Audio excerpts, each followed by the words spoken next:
In the early 1990s, I had the opportunity to see this mode of prayer, this feeling-based prayer, enacted in a real-time situation. And I'd like to share the story because it perhaps best describes what otherwise is a nebulous concept regarding precisely how feeling-based prayer works in our lives. During the 1990s, early 1990s, the desert Southwest was experiencing one of the worst droughts in history. And a Native American friend of mine invited me to join him one day in a place in the high deserts of northern New Mexico to share in a prayer of rain. He didn't have to ask me twice. I said, "You bet, I'd love to participate and see what this prayer is all about." So we met at an agreed upon location, and we hiked through several 100,000 acres of beautiful high mountain desert sage until we came to a place that was so old.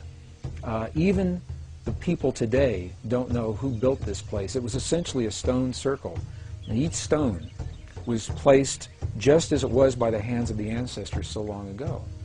It was in this place that my friend began his prayer. What he did was he removed his shoes, stepped into the circle in his bare feet. He honored all of his ancestors. He simply said, "All of my ancestors, all of my ancestors." Honored the four directions. He turned his back to me, held his hand in a prayer position for just a few seconds. And then he turned around and looked at me and he said, "I'm hungry. Let's go get a bite to eat." And I said, "I thought you were going to share this prayer. I thought you were going to pray for rain." And he looked at me and he said, "No."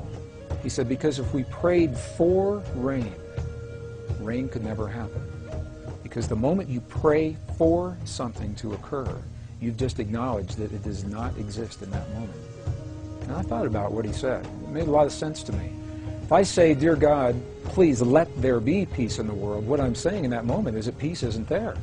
And I may inadvertently be empowering the very condition that I would like to change. And the same with a healing in my body or the body of my loved ones.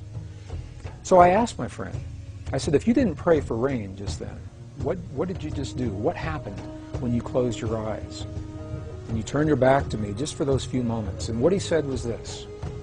He said, "When I closed my eyes, I began to feel the feeling of what it feels like to have rain in our Pueblo village."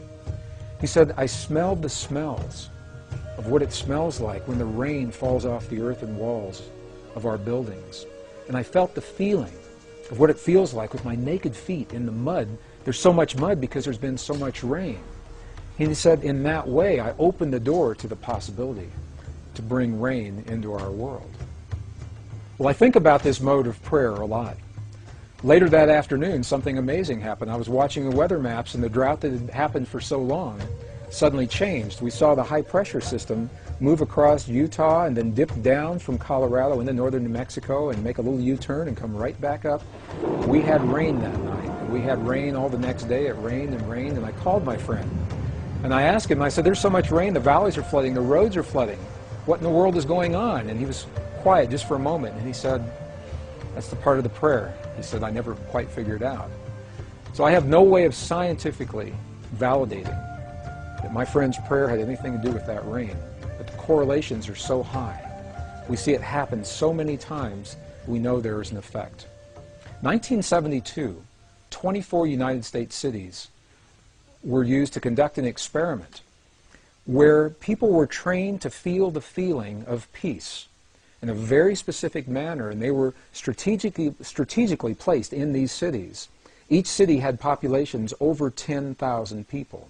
And these were documented in some of the very well-known TM studies that were done back in the early 70s. And what happened was, during the time that the people were feeling the feelings of peace, in the community around them, beyond the buildings where they were having their experience, the communities experienced statistically measurable reductions in crime. Violent crimes against people, traffic accidents declined. In some cities like Chicago, where the stock exchanges, the stock market soared while peace was in place. And when they stopped their prayers, all those statistics reversed. And they did this time and time again to such a degree that the effect could be measured And it was applied in an even greater experiment that was documented in the Journal of Conflict Resolution, 1988. And this was the experiment. It was called the International Peace Project in the Middle East. And what happened during the Israeli-Lebanese War in the early 1980s, as a result of these earlier studies, people who were trained to feel the feelings of peace were positioned throughout the war-torn areas in Israel and Lebanon. And during the time, what the researchers called the window, the prayer window, when they were feeling, people that were trained to feel the feelings of peace in their hearts, when they were feeling those feelings, terrorist activities dropped to zero. Crimes against people declined. Emergency hospital room visits declined. And they tried doing these experiments different times of day, different days of the week to make sure it wasn't an effect of weeks or weekends or holidays, or different times of the month to make sure it wasn't an effect of lunar cycles affecting people. And when the studies were complete, what they found, although we may not know precisely why this effect happens the way it happens, we know the correlations are so high that when a certain number of people begin to feel the feeling of peace or healing in their bodies in one place, the effect carries into the community beyond the place where these people are. And it is so precise that we now know, the statisticians were able to determine precisely the number of people that are required to kickstart, to jumpstart this kind of an effect. So I'll share the formula, and then I'll describe what that formula means. The effect is first noticed when a certain number of people are participating. And that number, the minimum number, is the square root of 1% of a given population.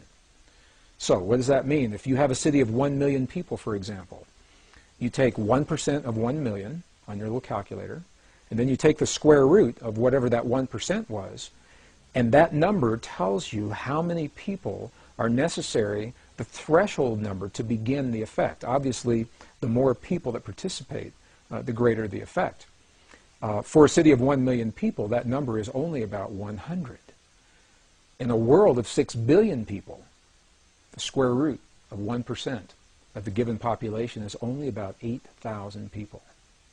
8,000 people, according to these studies, are the number of people, that's all that's required, to feel the feelings of peace in their hearts in a given moment in time, simultaneously, to kickstart, to jumpstart that consciousness linked through the field, as we know the field exists today, before that peace is felt in the world around us.